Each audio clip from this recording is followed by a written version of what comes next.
So a couple of weeks ago, we were talking about renewal.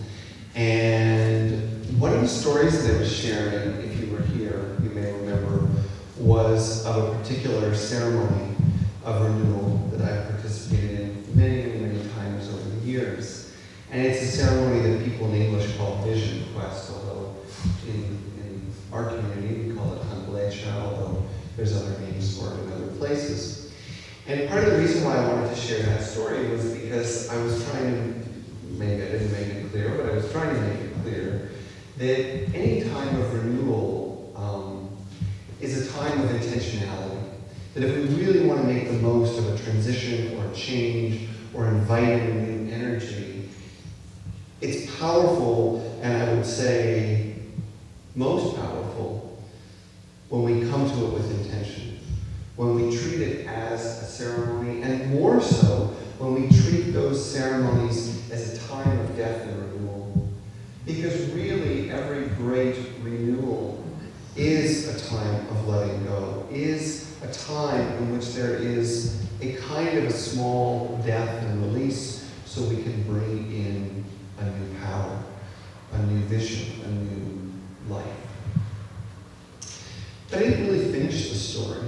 There's a lot of things in these rituals of renewal that our ancestors have passed on for thousands of years that we could talk about.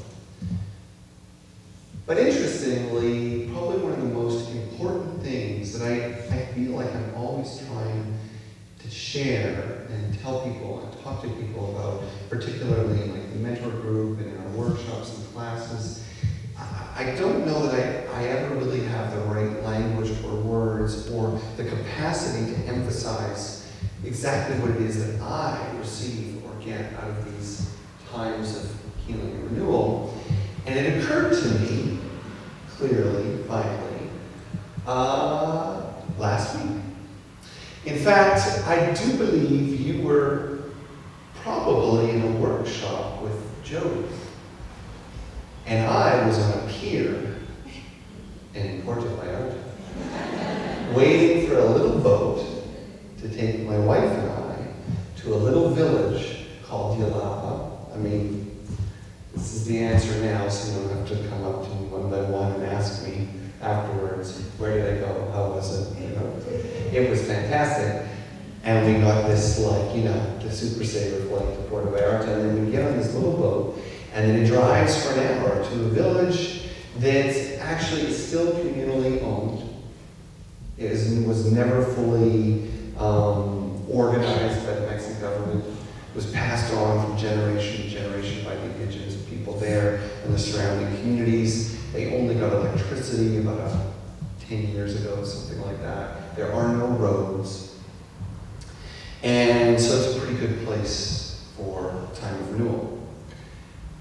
But, as with all things, it happened to me in a weird way, and I got it when I didn't think I'd get it. It was sitting at the pier. Like, we could have just gone and got back on the plane. It hit me right there. What hit me was that as we were waiting for the boat, at the ocean's edge, the sun warm pouring in, I could feel something changing in my body. And it's hard to find the words for it, but I started to feel like something was being filled that wasn't full. Like, have you ever gone for a hike, you didn't bring enough water? It's not a big deal. I mean, you can make it back to the car, but then you finally get to the car, hopefully it's still cool, and then you get that first drink. It's like, your body just suddenly relaxes a little bit more because the tension of thirst is gone. Or maybe you work too much and then you don't pay attention to eating in the afternoon and your blood sugar starts to drop and then you feel that kind of stress in your body and then finally you get that. Sometimes it's just like that. You know that feeling, that first mouthful of whatever it is and your body goes, thank you, please eat lunch. Anyone else do that but me? Pam was trying to help me with this. There's all these kinds of moments that we have where suddenly we just feel the body release because what it needs finally arrives. That was kind of the moment. It was like I wasn't saying anything, doing anything, praying for anything. I'll be honest, I wasn't meditating. It wasn't like I set up some sacred moment. But we were just present and relaxed and happy to be where we were. And then it started to happen by itself. The energy of the water, the energy of the sky, the energy of the sun. And then it hit me. It's like, oh my gosh, I've been doing this all my life. You've been doing this all your life. I remember being a child and specifically going into the woods to feel the energy. And you can call it now as an adult spirit. You can call it whatever you want. But there is a way that nature feeds us that nothing else can do in the same way. There is an energy in a flower, in a dog, in a mountain view, in an ocean, in a park. There are energies that feed us and fulfill us and teach us and heal us in ways that simply cannot be constructed by humankind. Natural powers. Now, being kind of quirky as I am, this morning I decided to do some research. And what I found was that the research on the power of nature to heal is endless, is rigorous, is compelling, and completely overlooked even by us who profess to be nature lovers, who profess to be spiritual seekers. In no particular order, I wanted to run through some very, very interesting things. And then in a few moments, we're going to move into something a little more experiential. So there's a Dr. Gregory Bratman at Stanford University. This was one of the ones that stood out for me the most. What they have found in their research, studying thousands of people, hooking them up to, the brain caps that are measuring what's going on in the neurological system of people, that even as little as 15 minutes in nature can actually reduce specifically what they call in psychology rumination, the repetition of negative thoughts and feelings. Does anyone here ever have negative thoughts and feelings? Yeah. Can I get an amen? And how about all the work we do to overcome it? Affirmations, books, meditations. We even come to the Althea Center. And Stanford says, well, you could just go sit in the park. 15 minutes with no technique involved except exposing yourself to nature. Careful how you interpret exposing yourself to nature. In England, at the University of Exeter Medical School, they analyzed the mental health data of 10,000 city dwellers, and they tracked their biomarkers over 18 years. And they found that people who simply lived near green space or consciously made an effort to spend time in green space had dramatically less mental distress, less mental illness. They reported lower levels of morbidity, meaning like less incidence of illness, and a greater capacity to cope. In Holland, they did a similar study, and they found similarly that spending time in nature regularly or living and being in nature regularly lowered your incidence of 15 diseases, including depression, anxiety, heart disease, diabetes, asthma, migraines. Can you imagine that? And then in Canada, this is happening all over the world. They studied over 30,000 people who live in Toronto, block by block, looking at their proximity to green space and trees, and found direct correlations by block to health and quality of life outcomes. In fact, one of the things that they talked about was how living close to nature or spending more time in nature produced a health benefit equivalent to a $20,000 gain in annual income.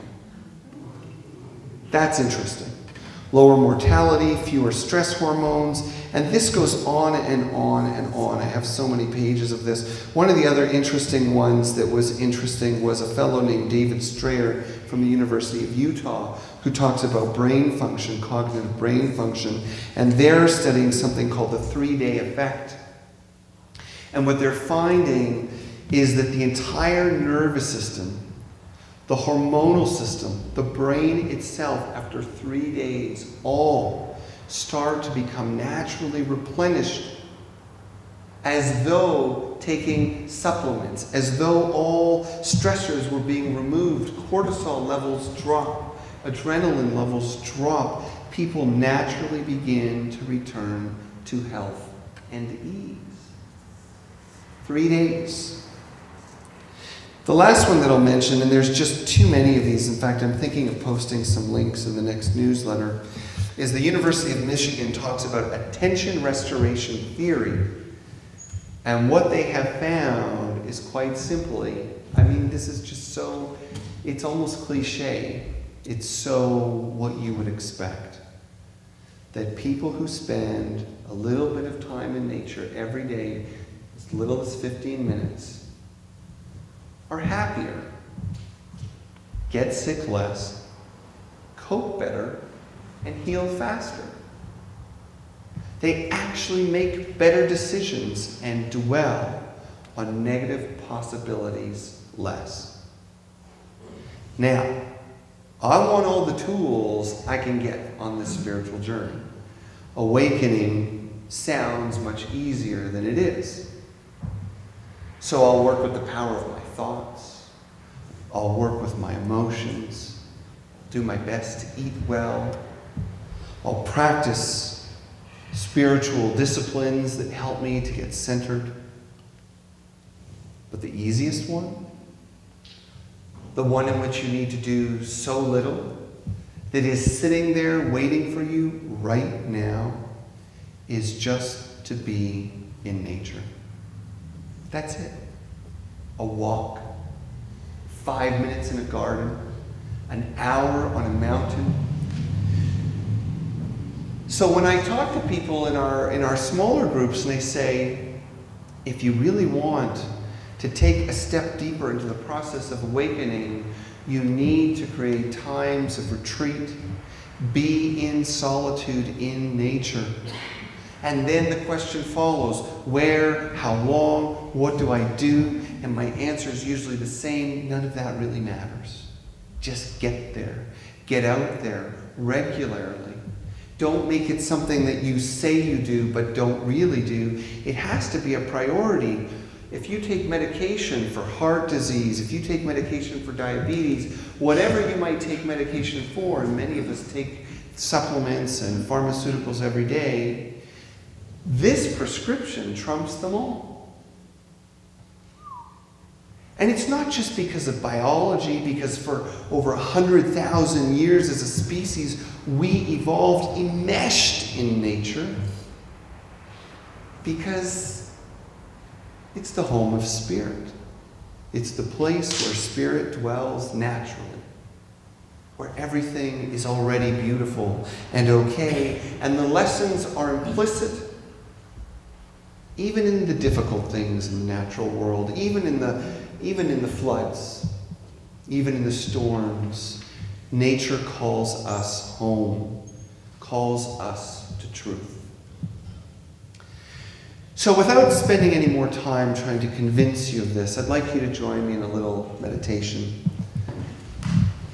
And let's visit nature in our minds and in our hearts.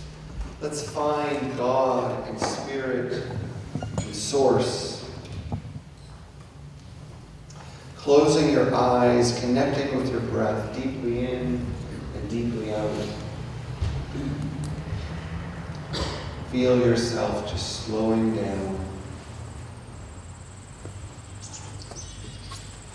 And then, very simply, with your eyes closed, imagine you're actually sitting in a beautiful place in nature. Just sitting. Doesn't matter how you got there, doesn't matter where it is, but it's a place of profound beauty.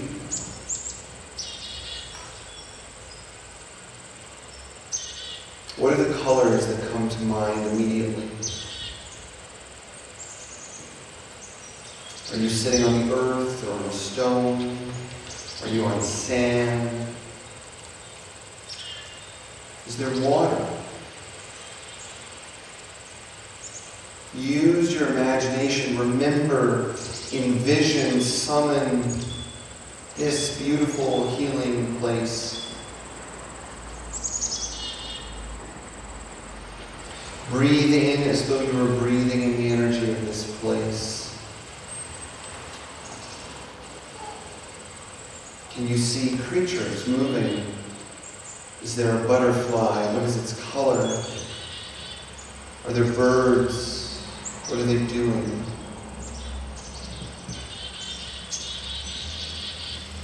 Imagine that you can receive the energy of this beautiful place. It's pouring into you. You're breathing in through your heart. Imagine what that might be like. You breathe in physically in your nose, into your lungs, but energetically feel yourself breathing into your heart.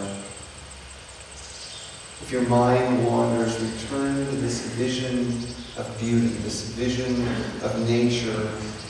Welcome the natural powers to restore you, to heal you, to prepare you for a life of love and compassion, awakening and connection. Breathe into your heart. Let yourself be filled.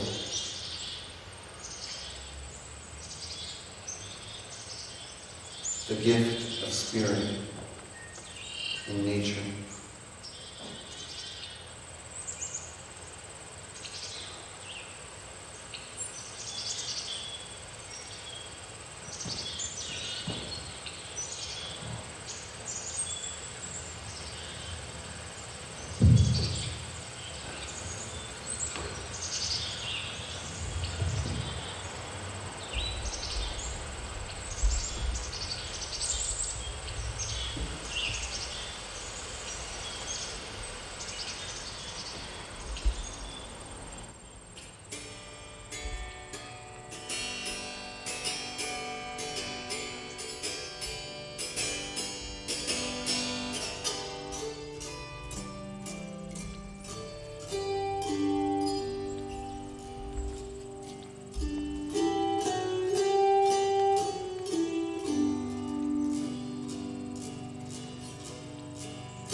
In the hands of a weaver become